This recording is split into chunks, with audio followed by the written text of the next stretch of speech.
All right, hey, good evening, everybody. Welcome to the Mobile First, Cloud First User Group of DC webinar series. We've started doing these webinars toward the end of the fall of 2015 as a way to sort of have more outreach and maybe try to meet the needs of folks who didn't want to drive all the way into Chevy Chase to our office there or drive over to Reston. So this is an attempt to kind of reach more people. And this session is being recorded and can be rewatched on our YouTube channel.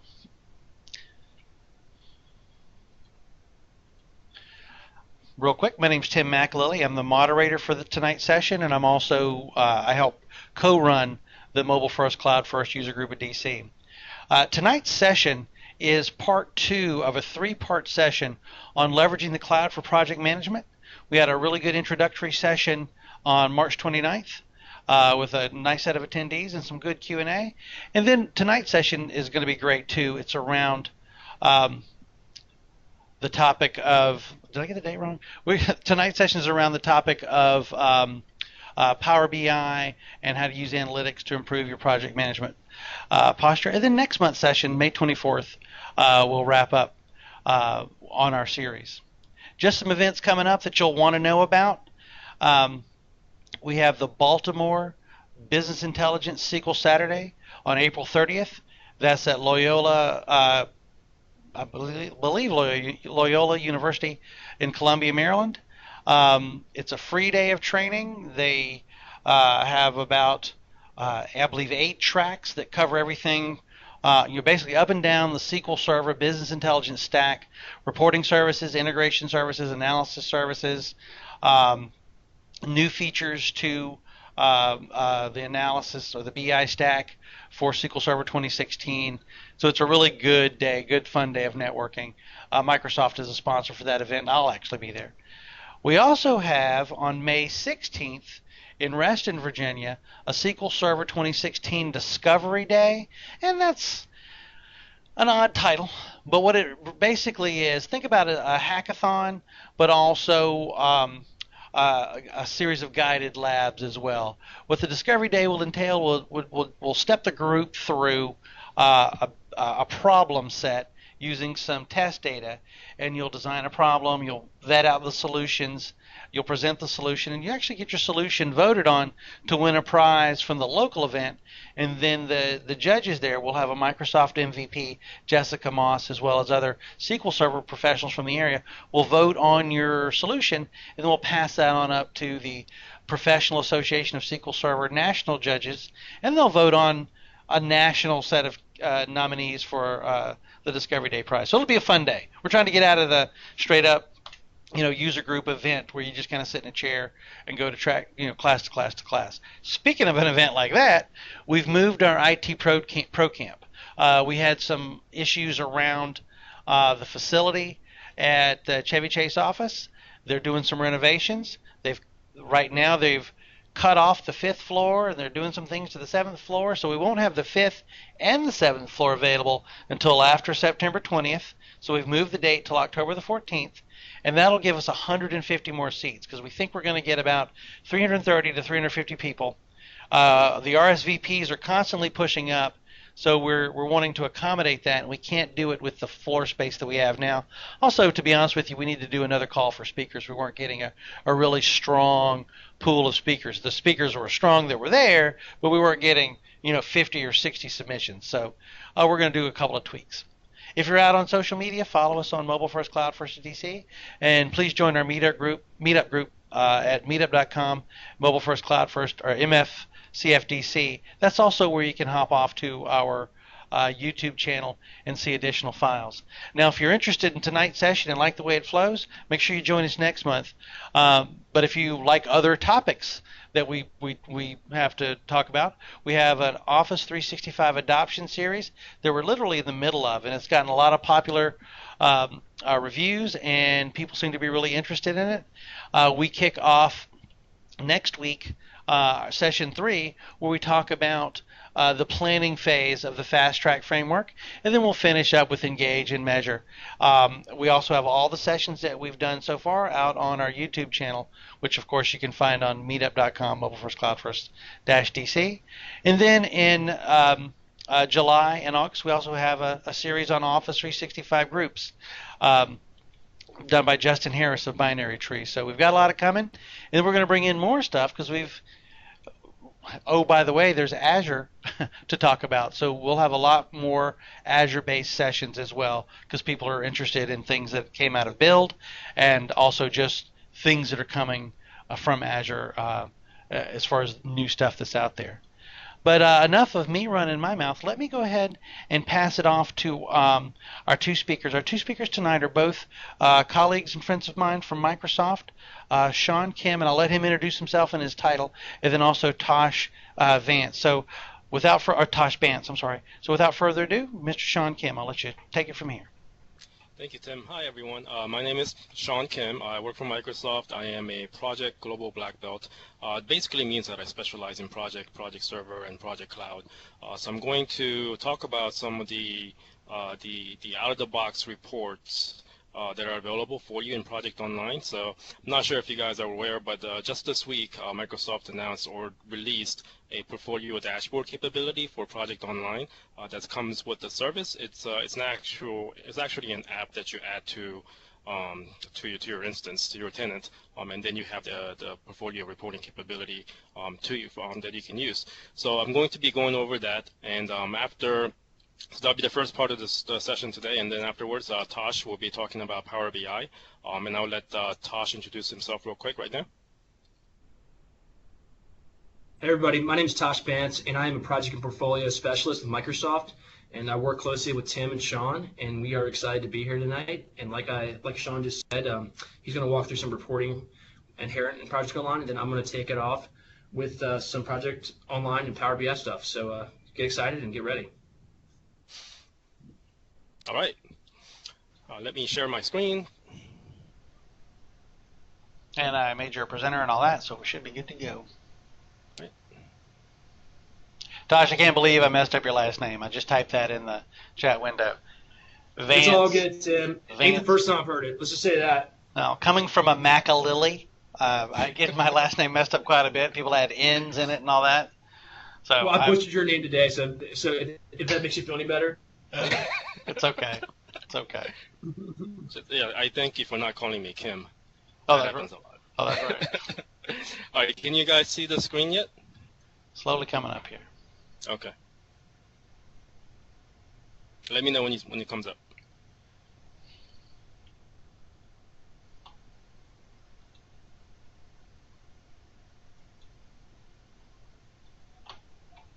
Looks good. I can see it, Sean. All right, good. Okay, so what you should be seeing is Project Online. So this is your homepage for Project Online. It looks like SharePoint. Went over most of this last week, so we won't be spending too much time here. The one thing I want to show you today is this link right here on the left in your quick launch. It says Portfolio Dashboard. So this is a new feature that was released this week, so I'm going to be showing you what that looks like today. So I click this. So again, this ties into your Project Online tenant. So it pulls data directly from your Project Online tenant. So it's all your live data that you have in your Project Online instance. It's loading up this year's portfolio. So this is a portfolio dashboard. So what I want to show you real quick is that it's all based on the different types of portfolios that you create for your organization. So this one is this year's projects. Some of the other examples that we have is last year's projects, next year's projects, major active initiatives, my active projects, and all projects. So you can create different types of portfolios if you wanted to, or you can just stick to the default. It's really up to you guys. It's all custom or configurable, not customizable, because that requires more work. But this is all configuration. All right. So the first one I want to go over here is your overview. So this is your portfolio overview for this year's projects. This is all broken out by your department. So every project in the server can be associated or affiliated with a department. So we have, so as an example for this demo, we have a finance department, IT department, legal department, operations, and sales and marketing, and then some are called not specified, meaning some projects are not attached to a department. Now you can toggle any of these buttons, so you can see if you just want to see IT projects, you can do that. If you want to see IT and finance, you can do that. Or if you want to see both or all of them, you can just highlight all of them. And if you hover your mouse over any of these dots, it tells you more information about what that dot represents. And each dot on this chart is a project. So the one I'm looking at right now is a knee and elbow pads project. The cost for that project is roughly 3.5 mil, and the baseline cost is roughly 3.5 mil. So baseline cost is what you're planning towards, or what you agreed to go towards, and the cost figure there, that's your current output. So that's what that's what you're projecting at the current moment. So if I go back to, let me take all these off and look at just finance. Let me see. I'm trying to find one that, hold on one second, I think I know where it is. This one right here. So you can see that the baseline cost and the actual cost, or the regular or planned cost, is a different number. So that's what you're looking for in this chart, baseline versus what's currently projecting. The next chart here, this is a pie chart. This one, the projects are grouped by project types. So these are all different types of projects that are in your system. So not what department the project belongs to, or not what department the resources belong to, but actually the type of project that is being run. So whether it's an infrastructure project, or a marketing project, or a new product development project, or software development, and these are all configurable as well. So every organization has different project types. So it makes sense for us to let you create your own enterprise project types. So these are again all grouped, and again you can choose these as well. So you can break down whichever way you want to. And if you hover over, it gives you a little more details. And then down below, you do have more details, a little more granular than what the charts provide you. So broken out by department. So each department, finance, IT, so forth, you have the list of projects that are in that department, what the percent complete is for that project. And you also have these indicators for schedule, work, and cost. So these are variance indicators. So for the schedule one, what it's looking at is, what is your baseline schedule, baseline finish date. It compares that against what's your current projection for the finish date, and it looks at the variance. And if the variance between those two, the baseline and the current planned, is less than 10%, then you get a green check mark. If it's between 10 and 20%, you get a yellow caution sign like this down here. And if it's over 20%, you get the red X. So. And the same thing works. The same concept applies for work and cost as well. So work is how many hours of work was planned for that project, and cost is how much money was planned or budgeted for that project. So it just checks the variance, and if it's greater than 20%, you get the red. Between 10 and 20, you get yellow, and under 10, you get the green. So this is a very quick indicator for you to see, what is the status of my project? Is it on schedule? Is it under budget? Like, what is the quick status of that schedule or that project? And then it actually gives you the variance numbers in detail. So the schedule variance, the work variance, and the cost variance. It's also grouped. So it's all grouped, so it totals up for every project in each department. So for the finance department, there's 2 days of schedule variance and 8,000 hours of work variance. And it displays that for all of them. Another one, I'm just going to go straight down the list here. Another dashboard that we provide is for projects. So again, this is for your portfolio. That's this year's projects portfolio. It's a different slice of the data though. So this one's giving you cost variance on the x-axis and finish variance on the y-axis. So if I do infrastructure and deployment, you also notice that the scale changes as I select the different checkboxes. So for this project, the Apparel ERP, the variance here, cost variance is almost 3 mil. The finish variance is 2 days. Looks like the cost information, just based on the data, it looks like the cost variance. The cost data wasn't in the baseline, but it tells you can see very quickly what the variance is on some of the projects. This bar chart here gives you the top projects by work variance. So it's looking at all the projects in your portfolio and saying, okay, which project has the most work variance, meaning the most number of hours planned versus what's actual for the hours. And then again, down below in the table, you get more details. You get the actual numbers, not just the chart. So you have your project, percent complete, who the owner or the PM is for each project, what the baseline, we're in the finish variance tab here, so what the baseline finish was, what the planned finish is now, and what the variance is. And it's ordered by the greatest variance to the lowest variance. And then same information for cost. So again, percent complete, who the owner is, cost, what the planned cost is, and what the variance is. And then work. Now, if you click on any of these projects, let me see if I can find one, maybe that one. If you click on any one of those projects, what it does is it takes you to a dashboard just for that project. So you're no longer looking at the portfolio level, you're looking at an individual project level. So again, this is project, which is helmet with integrated sun visor, some project summary information as far as, okay, cost overruns. How many tasks or activities within this project are overrunning on cost? Same thing with work overruns. How many tasks have work overruns? How many tasks have work in the past? We also have missed deadlines, slipping tasks, and issues and risks. So this gives you, at a quick glance, what your problem areas are. Basically, you don't want to see any of these things here, right? Because anything here is pretty bad. Except maybe risk. It's good to identify risk, but if you have issues, then it's not a good thing. And then for this specific project, helmet with integrated sun visor, you have top resources with task discrepancies.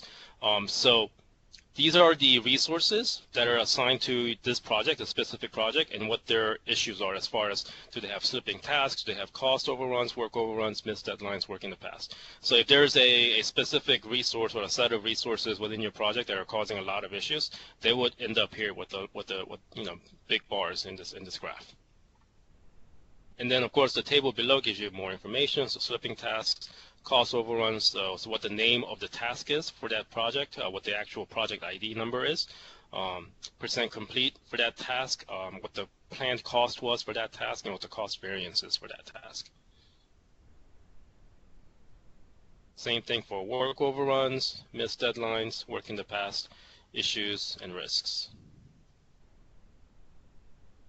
Now, if I click on this executive summary link here, again, we're looking at a specific project. So this is at a project level, not portfolio level. We'll go back to portfolio level a little bit later. Right now, we've drilled down into a single project.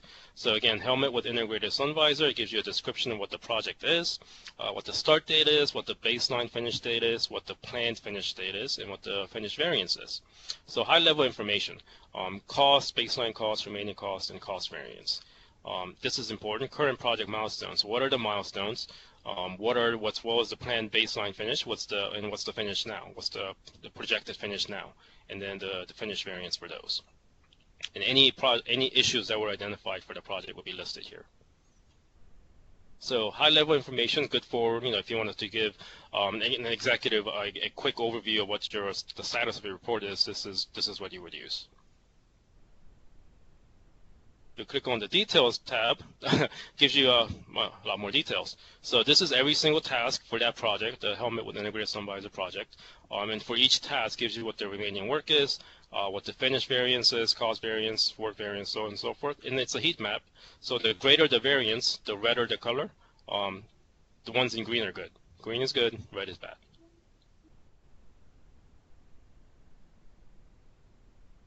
Okay, so let me go back to projects here. So right now we're looking at portfolio level again. Let me click on the tasks tab. So this, even though it's tasks, it's at a portfolio level. So it's looking at all projects and all tasks within this portfolio. And so this chart here gives you top projects with work in the past.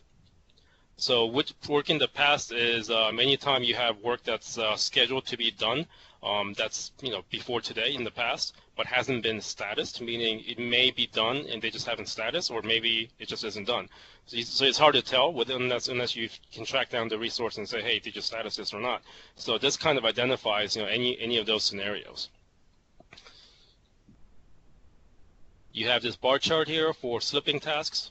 Again, you can filter all of these up and down. You have cost overruns. Oops. It looks like everything is pretty much on 50 to 100%. Work overruns, you do have a little sliver of green there, so if I uncheck that, you can see a little more info. Missed deadlines, luckily we don't have any missed deadlines, so we're doing good there.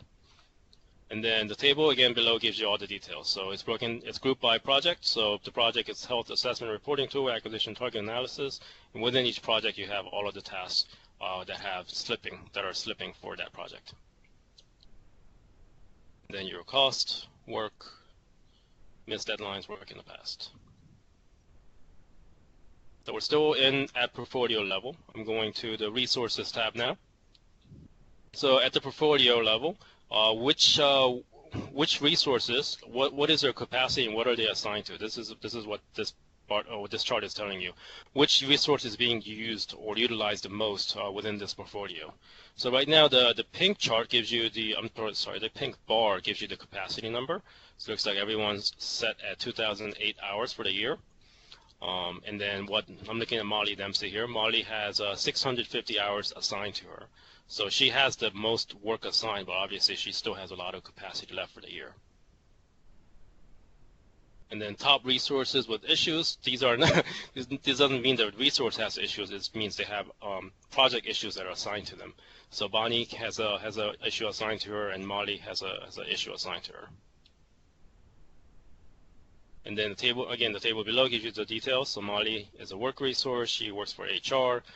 She has 1,440 hours remaining of capacity. Her total capacity is 2008, and she has 651 hours assigned.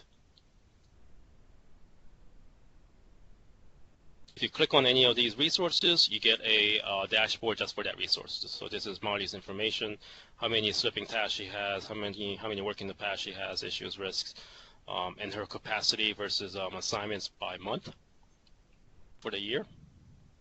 This is useful in figuring out, oh, maybe she's over-assigned in May and June, but she does have a lot of work, or a lot of capacity left in August, September, October, November. And similar table underneath: slipping assignments, cost overruns, work overruns, so on and so forth. All right, and lastly, content. So content is where you get the issues and risks information for the portfolio. So top projects with risks and issues: biothermal air heating system for helmets has looks like 1 issue and 2 risks. Same thing for health assessment reporting tool. And if you click on any of these, you get it drills down even more for that project. Go back. And then, of course, the table below gives you more information there. And if you click on the issue here, for instance, the HIPAA compliance issue, it actually takes you to the SharePoint list where this issue is being tracked. So so Project Online is built on top of SharePoint Online, and as part of that, every project within Project Online gets a dedicated SharePoint site dedicated for that project. And within that dedicated SharePoint site, you have lists for issues and risks where you can manage risks and issues. So this is taking you directly to that link.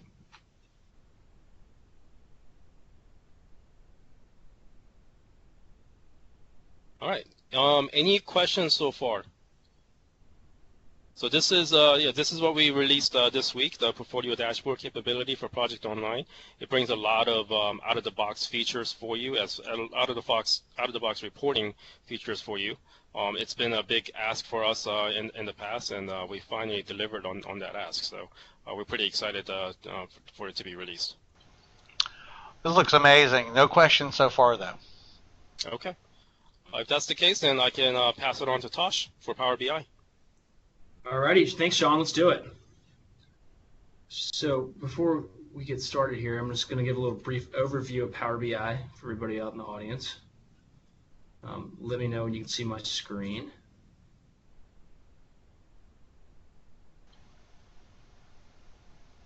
It's loading.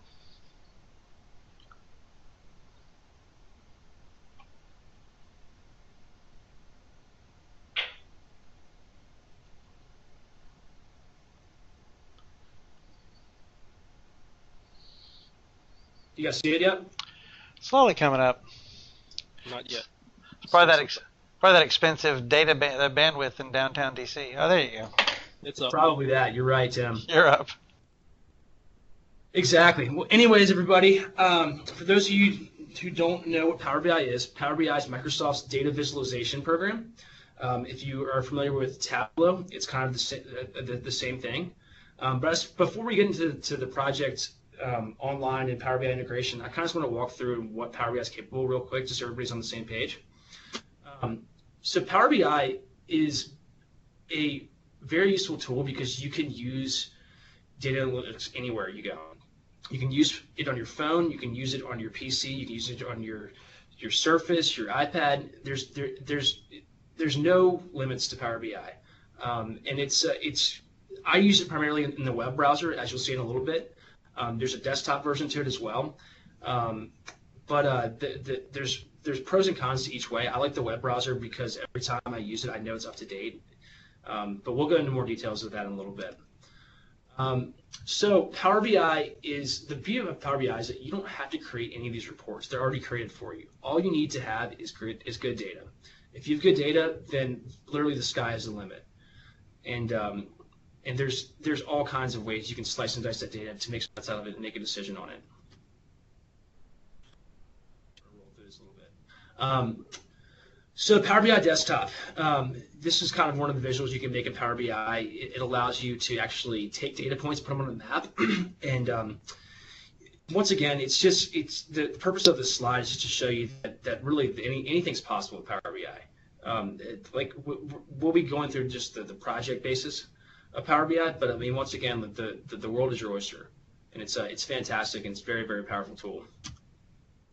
These are some more cool charts that Power BI can do. I myself have not been able to leverage these charts yet, but I will show you guys where to go and find these charts so you can go out on your own and play with Power BI.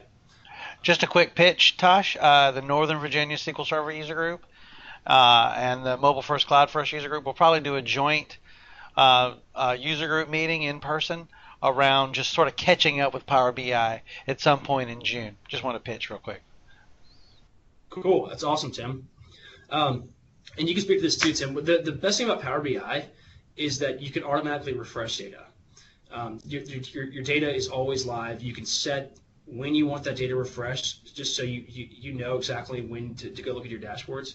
That's really the beauty of Power BI. And you can take multiple data sources and pull them in together and slice and dice it that way. And I myself have used that for other purposes, and I found it very, very useful.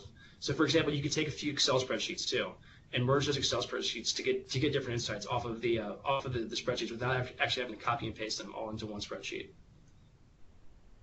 Once again, it's on any device, no matter if you're on an Apple device, Android, or Windows device like we like. Power BI will work, and it's a universal tool. And once again, we will get into some more specifics in a second. Last but not least, I just want to talk about Power BI. There's two different versions. There's a free version and there's a premium version.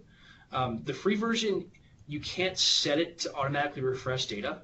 That's one of the limitations. And Tim, I know you know these limitations as well, so feel free to chime in. I'm not 100% sure about all the limitations that the free versus premium, but I know that's the biggest limitation we have. It's just the fact that you can actually have that data flowing and live with the paid version. But my point being is that you can go out yourself today and sign up for a Power BI login and go ahead and start getting after it.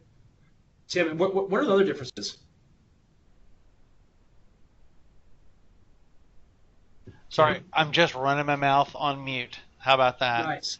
Well, it depends on. So if you get the Power BI freemium version, like Tosh said, you get a gigabyte of data uploaded.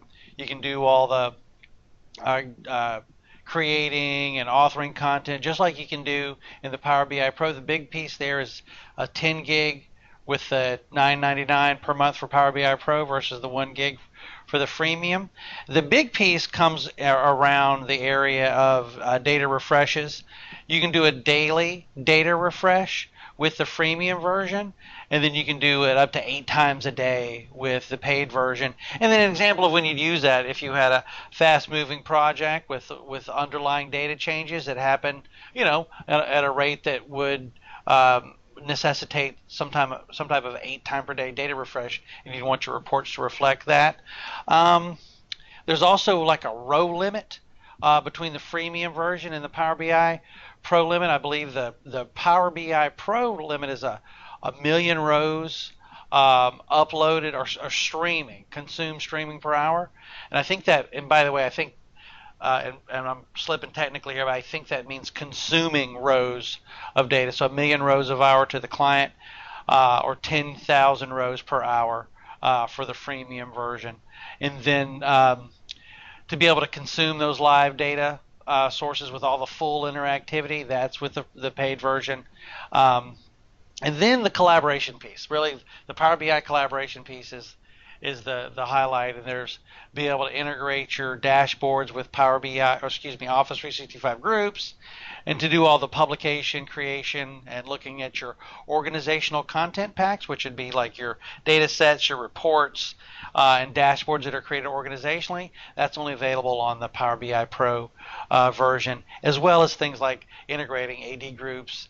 And then another cool thing with Power BI is you can have your data authors or your stewards create queries that lower level report authors, I just say lower level in a skill set sense, might not be able to write. They might not be able to write complex queries, but your data stewards, data authors, report authors can, and they can share those queries out for non-high level report author consumption for them to use to write reports with. And then on top of that, you can get analytics about how often those shared queries are used. So it's a lot of cool things you get out of the Power BI product for $9.99 a month. Is not too shabby, but the freemium version is not too bad either.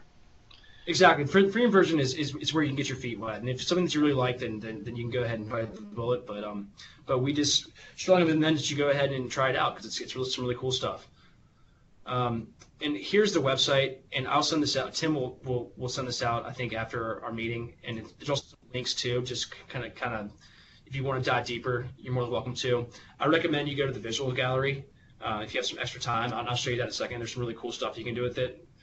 That's kind of like incoming. It's not there inherently yet, but it's stuff that you'll see more and more of as Power BI becomes a stronger foothold in the Microsoft product set. Anyway, so let's get to the fun stuff here. All right. So, Power BI. Now, before we get started, this is the Microsoft Project Content Pack. I'll run through this in a second. I just want to point out where you go to get data within your Power BI tenant. It's really easy, really simplistic. So any data you want, you basically can pick these options to bring in that file and then start to slice and dice it. But for Project Online itself, you go to Services. There's a variety of different apps that you can choose from, and they're apps from third parties. They're not all Microsoft apps. This is a free-flowing ecosystem. We want to make people as efficient as possible using Power BI. So there's no prejudice on what the app is. But for Project Online itself, if you click Project Online, you press Connect. All you have to do is put in the Project Online web URL, and boom, you got it. You can also connect to Project Server as well using Power BI. I'm not as familiar with that connection. I've never done it before because I use Project Online primarily. But if you want some more information on that, please feel free to reach out. But anyways, back to the good stuff here. Power BI PPM Dashboard. All right. So this is the Microsoft Project PPM Dashboard that's built for Power BI. This is what we have so far.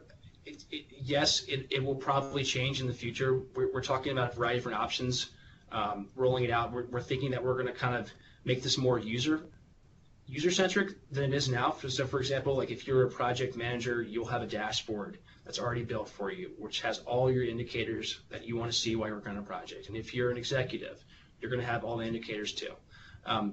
But you'll see this in a second, but the beauty of Power BI really is that you can create anything you want to. Just because it's a report today, and somebody else has made it, doesn't mean anything. You can take that report and change it to however you want to see it. But anyway, so we'll walk through this pack real quick, and then I'll kind of show you how you can be creative and make it yourself. So just a project overview. So you have 33 projects going on in your organization.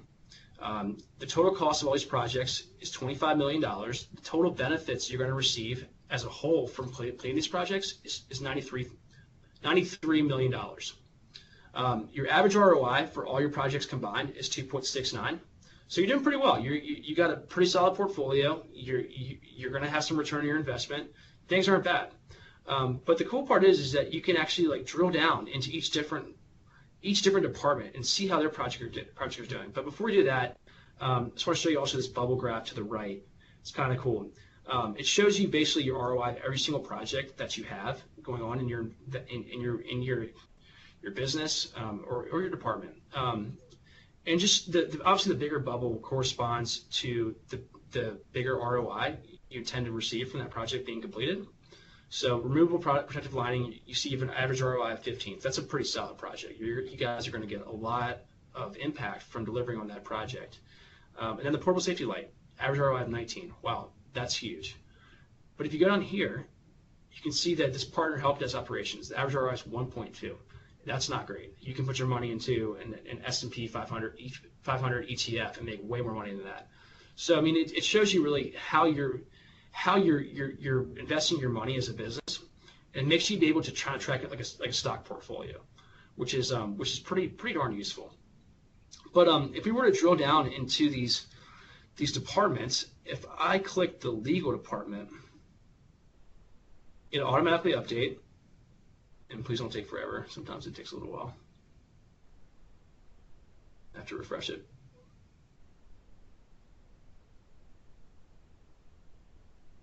Lovely.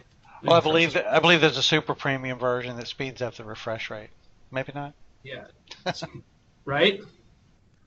Let me just refresh it real quick. Good old refresh. Sometimes it happens when I've left these browser windows open for a while. So sometimes it happens when you do that.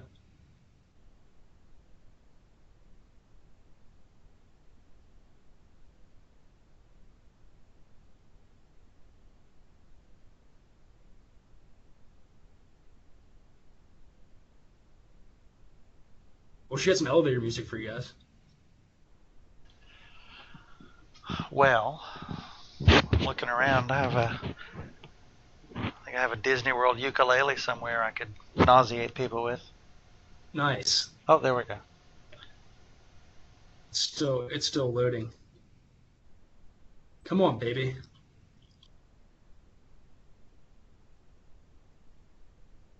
Tim, you know what? It might be the bandwidth. Let me try to share my screen with just sharing Chrome.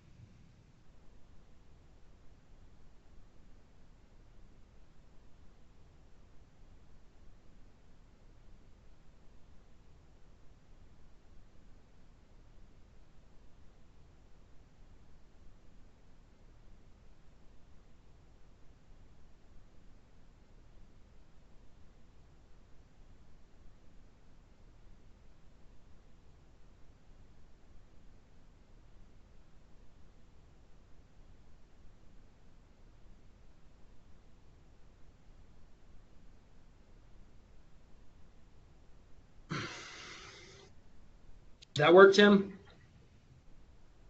Slowly getting there. Okay. All right.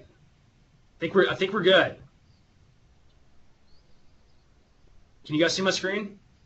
Yep, I see it. Okay, fantastic.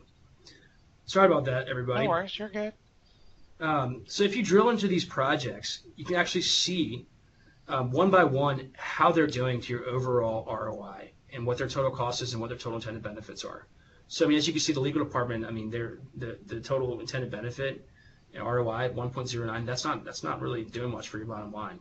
I don't know what's going on with that project, but it gives you kind of an insight into your business that you never had before. You can literally drill down and see what people are doing on a day-by-day basis. But once again, this piece of software is only as good as your data. Obviously, you have to have good data points in order to make this happen.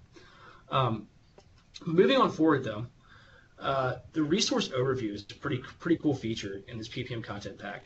From the bottom left graph right here, you can see your availability by week of your resources.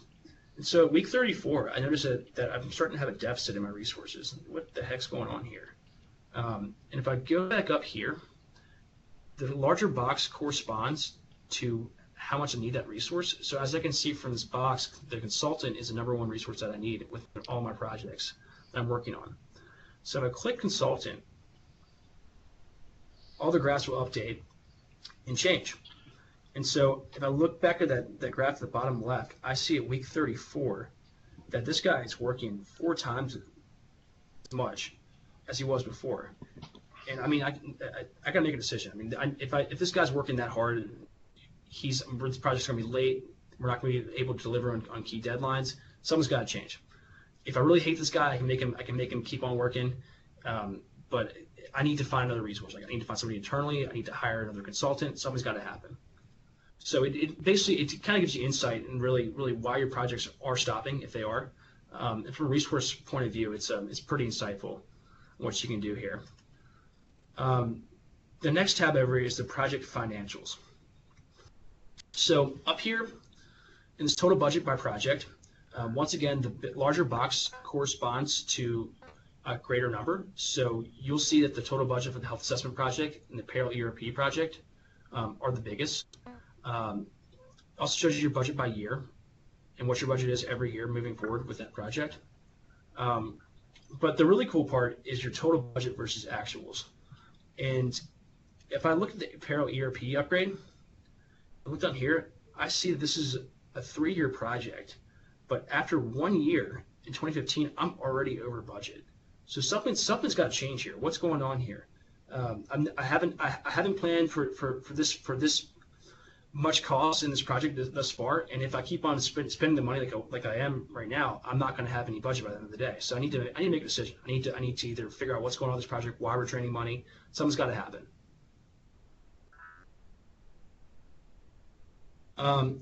The next is the project dash snapshot. It's kind of like an overall view of all your projects. You'll see the number of projects that you have per month, continuing throughout the year. You'll see all your projects, once again, in their phases. Up here, you can actually move by each different month.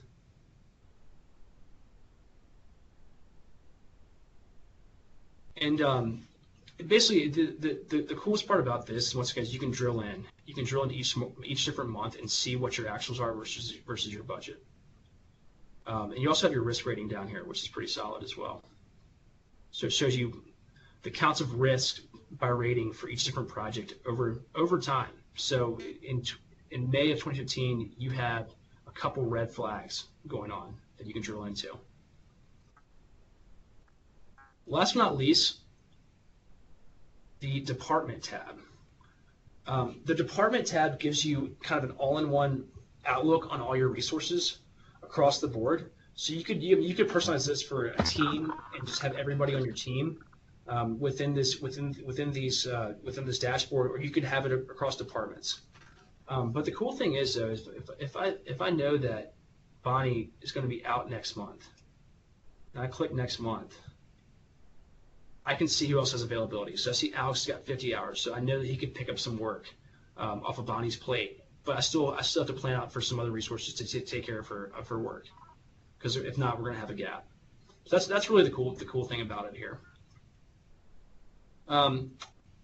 Moving forward, though, this is the nitty-gritty stuff.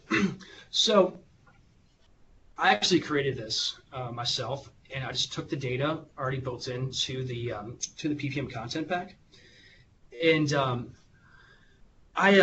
you can actually take this data and edit it really easily by just clicking Edit Report. And so on the left, you'll see all your visualization options that you have. And on the right, the fields. This is all your data, and you can take this data and mix and match it to whatever you want to see. So I wanted to see total projects by owner. I want to see how many projects does each person on my team have. So I see Christian's got 9 projects. He is overloaded. I cannot give Christian another project, and probably have to disperse some of his load across the board. Another cool thing that I also created through this PPM content pack was your capacity versus availability.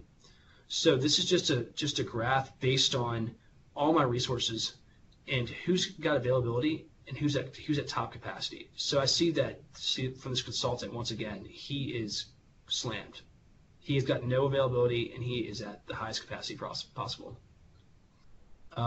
This little table over here I created gives you your project health status for every single project you have.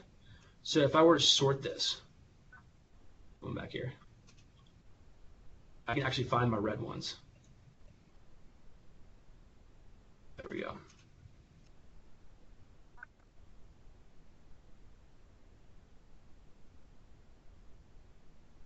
Anyways, it'll sort your projects by their scorecard, the red, green, yellow, and you can see exactly what projects you have that are underperforming at a key moment. Last but not least, down here is all of your resources in their timesheet status. So if I were a resource manager and I wanted to see who had reported their time on this project, and who hadn't, I can roll down this list and figure out who has actually submitted their timesheet and who has not. That's dynamic as well. Last but not least, this is kind of cool. This right here at the bottom is a filter, and these projects in this data set are scattered across the board in all different countries. And so I actually can drill down and see these graphs by country or by city in the United States. So this is the total. I have one project owner and one project in Copenhagen. Now in Dallas, I have Jim Kim working on 3 projects in Dallas and Glenn John working on 1. In Barcelona, just one project under Glenn John. But the point of this being is that you can basically make this dashboard whatever you want it to be. The features in Power BI allow you to take this, whatever you have, that data, and really get into the nitty-gritty of it by allowing you to sort it and mine it. Last but not least, this is another graph I created earlier today that just shows you your budget and variance versus actuals on every single project you have across the board. So you can see this big gap. Audit track solution, you have your budget's 758,000, your variance is 130,000, your actuals are 628.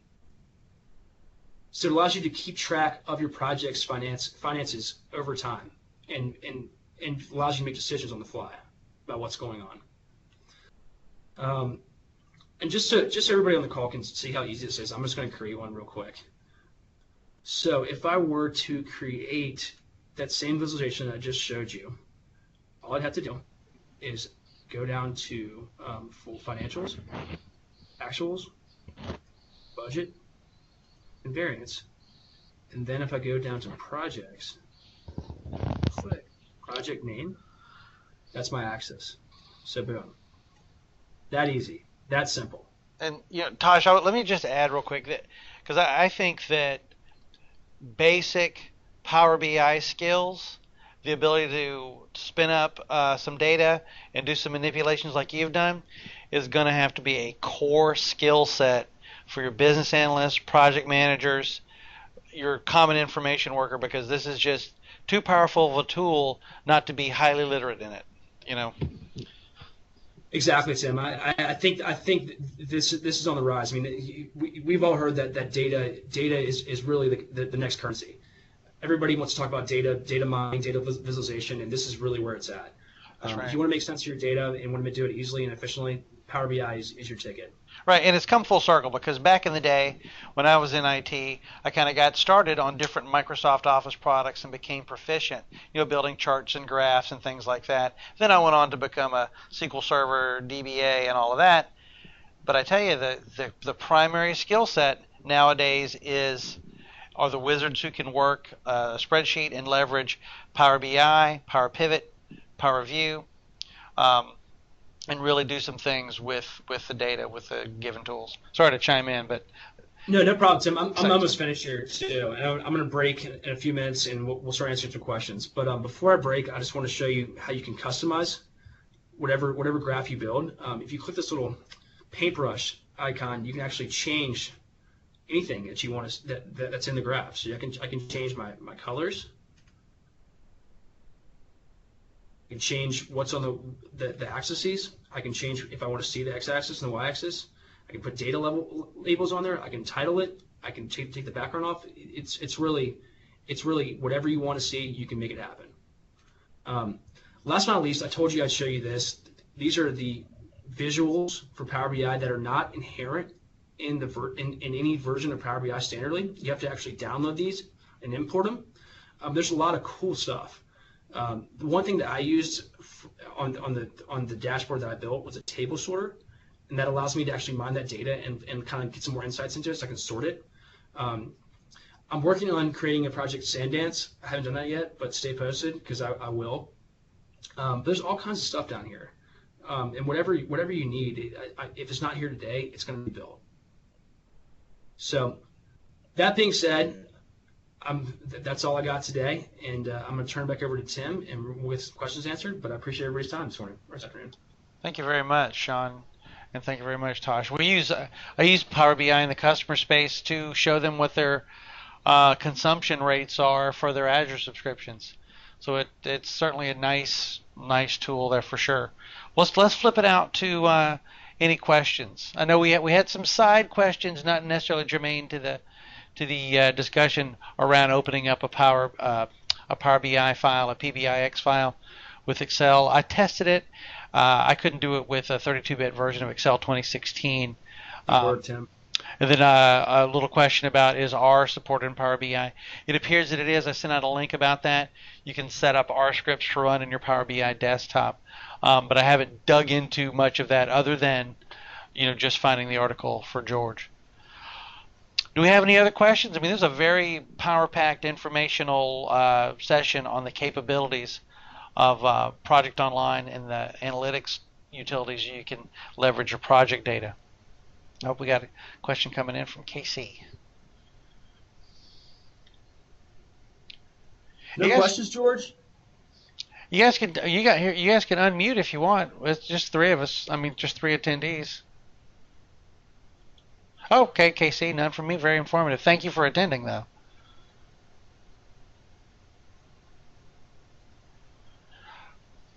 Well, all right. Before we leave, I would be remiss if I didn't. I did a quick typo, and I'm going to correct the typo since we're recording. But I mentioned that this meeting and last month's meeting and next month, I gave the incorrect dates. The dates are correct on the Meetup site, but let me present my desktop real quick and correct that, and then we'll wrap up. Always some little error, right, guys? Always. The source of record for when these meetups occur is, let me see here, is here. Beg pardon, just 1 second. We go here. The source of record for the meetups are here, out on meetup.com. And so tonight is April 20th. That's when the meetup is. This meetup is, obviously. The next meetup, I believe, is going to be, and since I got the speakers here, it's good to sort this out. The next meetup for this series is going to be, May 18th, and that'll be the wrap-up of the three-part series. And then the first one was, gosh, when did we meet last? It doesn't really matter. Oh, yeah, here we go, past. So here it is. March 23rd. Sorry to clumsily relay all that information, but I was off by a week on all three dates that I presented on my slides here. So I apologize for that. All right, guys, if there's no questions, thank you for attending. Make sure you go out and check out Baltimore BI SQL Saturday. They're going to have a good event, or a great event. Check out, we'll have more information about our 2016 SQL Server 2016 Discovery Day. It's going to be an overview of SQL Server new features, case studies, and you're going to work through solutions with some test data that they'll be providing. It's one of these bring your laptop type events, so it should be pretty darn fun. And then stay tuned. Next week we're doing an adoption series session, and we'll have 2 more of those going through May and June, and then a series on Office 365 groups that goes into August. And we're going to plug in sort of a Power BI catch-up because there's been so many really cool things that have kind of been added into Power BI's capabilities. Are changing it all the time, so we want to keep people up to date. If you need this presentation, I believe Tosh or Sean will send it to me after this, and we'll get it posted up on our meetup.com site underneath files. And if you need to go check out the video recording, go out to our YouTube channel, and I'll just show you where you can hop off onto YouTube right here. It'll take you right out to the channel. All right, folks, I'm going to go ahead and stop the recording. Thank you, everybody, for your time tonight. Where can we find the past videos? Super. Right out here on our meetup.com site. If you go along here, you can see our YouTube channel. But I'll go ahead and paste the link out there anyway, because we're trying to make sure we get content hits, because we're proud of what we put out there. All right, guys, I'm going to go ahead and hit stop when recorded. Thank you, everybody. All righty, thank you. Everyone.